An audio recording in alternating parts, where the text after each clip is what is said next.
Recording by Moira Fogarty. The Art of War by Sun Tzu, translated by Lionel Giles. Part 11. The 9 Situations. Sun Tzu said, "The art of war recognizes 9 varieties of ground. 1. Dispersive ground. 2. Facile ground. 3. Contentious ground. 4. Open ground. 5. Ground of intersecting highways. 6. Serious ground. 7. Difficult ground. 8. Hemmed-in ground. 9. Desperate ground." When a chieftain is fighting in his own territory, it is dispersive ground. When he has penetrated into hostile territory, but to no great distance, it is facile ground. Ground the possession of which imports great advantage to either side is contentious ground. Ground on which each side has liberty of movement is open ground. Ground which forms the key to 3 contiguous states, so that he who occupies it first has most of the empire at his command, is a ground of intersecting highways. When an army has penetrated into the heart of a hostile country, leaving a number of fortified cities in its rear, it is serious ground. Mountain forests, rugged steeps, marshes, and fens, all country that is hard to traverse, this is difficult ground. Ground which is reached through narrow gorges, and from which we can only retire by tortuous paths, so that a small number of the enemy would suffice to crush a large body of our men, this is hemmed-in ground. Ground on which we can only be saved from destruction by fighting without delay is desperate ground. On dispersive ground, therefore, fight not. On facile ground, halt not. On contentious ground, attack not. On open ground, do not try to block the enemy's way. On the ground of intersecting highways, join hands with your allies. On serious ground, gather in plunder. In difficult ground, keep steadily on the march. On hemmed-in ground, resort to stratagem. On desperate ground, fight. Those who were called skilful leaders of old knew how to drive a wedge between the enemy's front and rear, to prevent cooperation between his large and small divisions, to hinder the good troops from rescuing the bad, the officers from rallying their men. When the enemy's men were united, they managed to keep them in disorder. When it was to their advantage, they made a forward move. When otherwise, they stopped still. If asked how to cope with a great host of the enemy in orderly array, and on the point of marching to the attack, I should say, begin by seizing something which your opponent holds dear. Then he will be amenable to your will. Rapidity is the essence of war. Take advantage of the enemy's unreadiness. Make your way by unexpected routes, and attack unguarded spots. The following are the principles to be observed by an invading force. The further you penetrate into a country, the greater will be the solidarity of your troops, and thus the defenders will not prevail against you. Make forays in fertile country in order to supply your army with food. Carefully study the well-being of your men, and do not overtax them. Concentrate your energy and hoard your strength. Keep your army continually on the move, and devise unfathomable plans. Throw your soldiers into positions whence there is no escape, and they will prefer death to flight. If they will face death, there is nothing they may not achieve. Officers and men alike will put forth their uttermost strength. Soldiers, when in desperate straits, lose the sense of fear. If there is no place of refuge, they will stand firm. If they are in hostile country, they will show a stubborn front. If there is no help for it, they will fight hard. Thus, without waiting to be marshalled, the soldiers will be constantly on the qui-vive. Without waiting to be asked, they will do your will. Without restrictions, they will be faithful. Without giving orders, they can be trusted.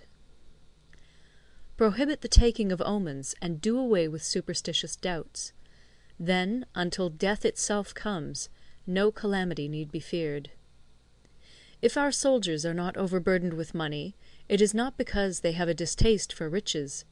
If their lives are not unduly long, it is not because they are disinclined to longevity. On the day they are ordered out to battle, your soldiers may weep, those sitting up bedewing their garments, and those lying down, letting the tears run down their cheeks. But let them once be brought to bay, and they will display the courage of a Chu or a Kui. The skilful tactician may be likened to the Shuai Jan. Now, the Shuai Jan is a snake that is found in the Ch'ung Mountains. Strike at its head, and you will be attacked by its tail. Strike at its tail, and you will be attacked by its head. Strike at the middle, and you will be attacked by head and tail both. Asked if an army can be made to imitate the Shuai Jan, I should answer yes. For the men of Wu and the men of Yue are enemies. Yet if they are crossing a river in the same boat, and are caught by a storm, they will come to each other's assistance, just as the left hand helps the right. Hence it is not enough to put one's trust in the tethering of horses and the burying of chariot wheels in the ground. The principle on which to manage an army is to set up one standard of courage, which all must reach. How to make the best of both strong and weak, that is a question involving the proper use of ground. Thus, the skilful general conducts his army just as though he were leading a single man, willy-nilly, by the hand. It is the business of a general to be quiet, and thus ensure secrecy; upright and just, and thus maintain order. He must be able to mystify his officers and men by false reports and appearances, and thus keep them in total ignorance. By altering his arrangements and changing his plans, he keeps the enemy without definite knowledge. By shifting his camp and taking circuitous routes, he prevents the enemy from anticipating his purpose. At the critical moment, the leader of an army acts like one who has climbed up a height and then kicks away the ladder behind him. He carries his men deep into hostile territory before he shows his hand. He burns his boats and breaks his cooking pots. Like a shepherd driving a flock of sheep, he drives his men this way and that, and nothing knows whither he is going. To muster his host and bring it into danger, this may be termed the business of the general. The different measures suited to the 9 varieties of ground, the expediency of aggressive or defensive tactics, and the fundamental laws of human nature, these are things that must most certainly be studied. When invading hostile territory, the general principle is that penetrating deeply brings cohesion; penetrating but a short way means dispersion. When you leave your own country behind and take your army across neighbourhood territory, you find yourself on critical ground. When there are means of communication on all 4 sides, the ground is one of intersecting highways. When you penetrate deeply into a country, it is serious ground. When you penetrate but a little way, it is facile ground. When you have the enemy's strongholds on your rear and narrow passes in front, it is hemmed-in ground. When there is no place of refuge at all, it is desperate ground.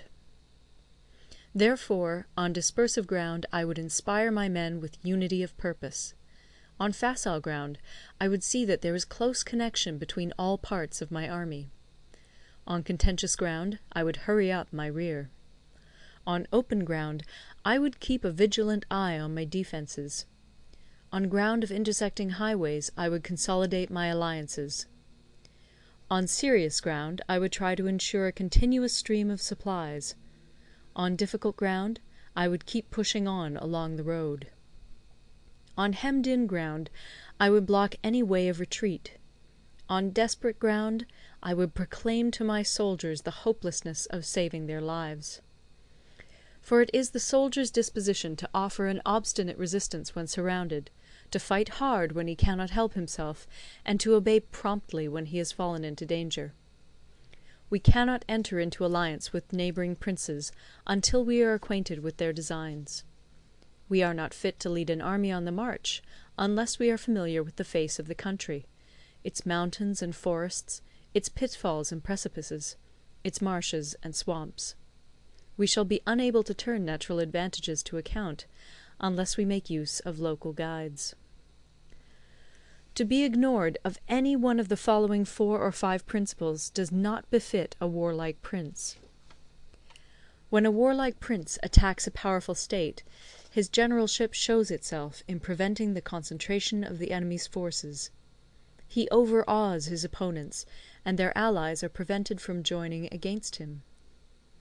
Hence he does not strive to ally himself with all and sundry, nor does he foster the power of other states. He carries out his own secret designs, keeping his antagonists in awe. Thus he is able to capture their cities and overthrow their kingdoms.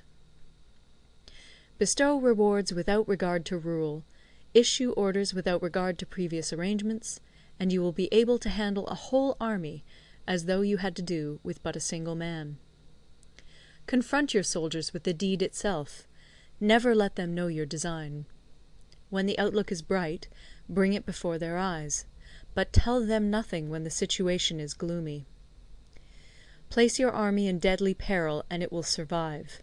Plunge it into desperate straits, and it will come off in safety. For it is precisely when a force has fallen into harm's way that it is capable of striking a blow for victory. Success in warfare is gained by carefully accommodating ourselves to the enemy's purpose. By persistently hanging on the enemy's flank, we shall succeed in the long run in killing the commander-in-chief. This is called ability to accomplish a thing by sheer cunning. On the day that you take up your command, block the frontier passes, destroy the official tallies, and stop the passage of all emissaries. Be stern in the council chamber, so that you may control the situation. If the enemy leaves the door open, you must rush in. Forestall your opponent by seizing what he holds dear, and subtly contrive to time his arrival on the ground. Walk in the path defined by rule, and accommodate yourself to the enemy until you can fight a decisive battle. At first, then, exhibit the coyness of a maiden, until the enemy gives you an opening. Afterwards emulate the rapidity of a running hare, and it will be too late for the enemy to oppose you. End of Part 11. Recorded in Toronto, Ontario by Moira Fogarty, October 2006.